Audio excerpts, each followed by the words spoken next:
आज आपण काय बघणार आहोत रे बाळांनो? तर आपल्याला आत्ताच कंपासची ओळख मी दिली. ओके, आपण आता इयत्ता चौथीच्या वर्गावर, चौथीचे विद्यार्थी आहेत, यात काही तिसरीचे पण आहेत, बरोबर? मग आता चौथीच्या विद्यार्थ्यांना सुरुवातीलाच आपल्याला भौमितिक म्हणजे जॉमेट्रिकल काय आहे, फिगर्स, या ठिकाणी जॉमेट्रिकल फिगर्स हा लेसन आहे, बरोबर? मग यामध्ये आपल्याला कंपासची ओळख दिल्यानंतर कंपासच्या साहाय्याने वर्तुळ कसं काढायचं ते आज मी शिकवणार आहे. मग आता ही काय आहे? स्केल. काय आहे? स्केल. तुम्हाला आता इयत्ता तिसरीत मी शिकवलं होतं. काय शिकवलं होतं? हे पहा, 1 सेंटीमीटर हा किती मिलीमीटरचा असतो? 10. कितीचा असतो? 10 मिलीमीटरचा असतो 1 सेंटीमीटर. ओके, मग आता 1 सेंटीमीटर, 2 सेंटीमीटर, 3 सेंटीमीटर, 4 सेंटीमीटर, मी 3 सेंटीमीटरचं बरोबर मोजून काय घेणार आहे? एवढं माप घेणार आहे. हे पास घेतलं. 3 सेंटीमीटरचं मी वर्तुळ आता काढणार आहे. ही पट्टी मी या साईडने ठेवते आता, ही स्केल. मग आता पहा वर्तुळ कसं काढायचं हे पहा.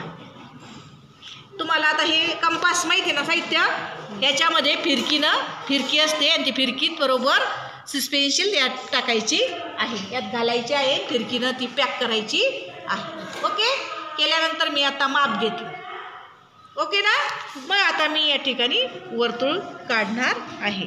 मग वर्तुळ काढत असताना बघा, ह्या ठिकाणीच धरणार आहे मी. हे जे पॉईंट आहे ना, हा याला म्हणतो आपण केंद्रबिंदू, सेंटर. मग मी बरोबर या ठिकाणी धरते असं. लक्षात आलं का? आणि मी दुसरीकडे कुठेही हात लावणार नाही, बरोबर ट्रेस मी देते या ठिकाणी. हे पहा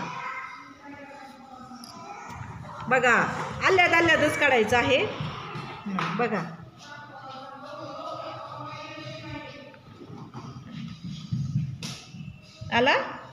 आलं वर्तुळ. ओके ना? चला आता इरेझर काढून घे बरं, याच्यातले इरेझर काढा. आहे ना? हे झालं वर्तुळ छानपैकी. आता मी दुसरं पण वर्तुळ काढणार आहे. बघा, आता हे वर्तुळ तुम्हाला काढायचं आहे. असा किती सेंटीमीटरचं होतं हे? 3 सेंटीमीटरचं. घेतलं ना मोजून आपण पट्टीनं? आपल्या इयत्ता तिसरीमध्येच झालं होतं. सेंटीमीटर आपण मोजून घेतले होते, बरोबर आहे का नाही? हा, हे पहा, हे तिसरं आणि हे झालं चौथं. 4 वर्तुळ मी सर्कल या ठिकाणी घेतलेले आहे. बघा, आले का? हो, आले ना? मग मी आता काय करणार आहे, मी याच्यातली पेन्सिल काढणार आहे. पहा, काढताना सुद्धा याप्रमाणे काढायची. हे पहा, दिसली का? ओके, हे साहित्य व्यवस्थित ठेवू द्यायचं. मग आता या ठिकाणी बरोबर मध्यबिंदू झालेला आहे, त्या ठिकाणी मी पॉईंट देते. याला काय म्हणायचं सांगा बरं आत्ता? याला म्हणायचं आहे केंद्रबिंदू. काय म्हणायचं? केंद्रबिंदू. काय म्हणायचं? केंद्रबिंदू. केंद्रबिंदूलाच काय म्हणायचं इंग्लिशमध्ये? सेंटर. सेंटर. मग मला सांगा आता, हा झाला केंद्रबिंदू. ओके, आता सांगा मला, या वर्तुळात या ठिकाणाहून, वर्तुळाच्या एका ठिकाणाहून दुसऱ्या ठिकाणी एक मी रेष मारते. याला काय म्हणायचं रे? त्या दिवशी फळ्यावर घेतलं ना तुमचं मी, चोर. त्यालाच काय म्हणायचं मराठीतून? जीवा. काय म्हणायचंय? जीवा. प आणि ट असे मी 2 बिंदू देऊन एक रेष काढलेली आहे. त्याला प आणि ट मिळून काय काय झालेलं आहे? ही आता जीवा. काय झाली? जीवा. जीवा. Very good. चला नेक्स्ट. आता यात केंद्रबिंदूवरून जाऊचं. आता हे पहा, हां इकडे बघा. आता मी बरोबर केंद्रबिंदूवर मी स्केल ठेवून वर्तुळाच्या दोन्ही बाजूनी रेष मारते. पहा, काय म्हणायचं रे याला? व्यास. काय म्हणायचं? व्यास. व्यास. व्यासलाच इंग्लिशमधून काय म्हणायचं? डायमीटर. डायमीटर. फ आणि ब हा झाला व्यास. ओके, मग मला सांगा आता केंद्रबिंदूवर बरोबर मी पॉईंट मारल्यानंतर वर्तुळाच्या कोणत्याही एका बाजूनी मी पुन्हा एक पॉईंट देते आणि त्यानुसार मी अशी रेष काढणार आहे. ही सांगा बरं याला काय म्हणायचं? त्रिज्या. त्रिज्या. त्रिज्यालाच काय म्हणायचं इंग्लिशमध्ये? रेडियस. त्रिज्या.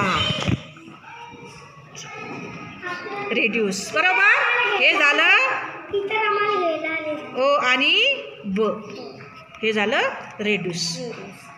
त्रिज्या. हा मग मला सांगा त्रिज्या ही कशी पण काढली जाते? इथं काढीन मी, इकडून काढीन, बरोबर केंद्रबिंदूतून काढायची, इथं काढीन, पूर्ण वर्तुळभर आपल्याला त्रिज्या काढता येते. बरोबर. त्याला नाव वगैरे. आता इथं व्यास आहे. हां हे पहा व्यास. ह्या दोन त्रिज्यांची मिळून व्यास बनतो. बरोबर आहे. या दोन्ही त्रिज्यांचं मिळून काय बनतं? व्यास बनतं. बरोबर. मग आता व्यास असा पण काढू शकतो आपण. हे पहा दिसला. हां याच्यानंतर पहा इथं आता जीवा.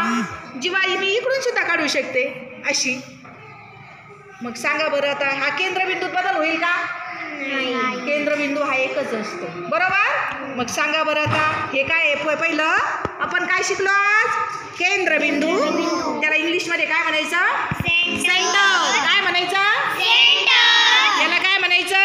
जीवा. जीवा. काय म्हणायचं? जीवा. याला काय म्हणायचं? व्यास. व्यासला काय म्हणायचं इंग्लिशमध्ये? डायमीटर.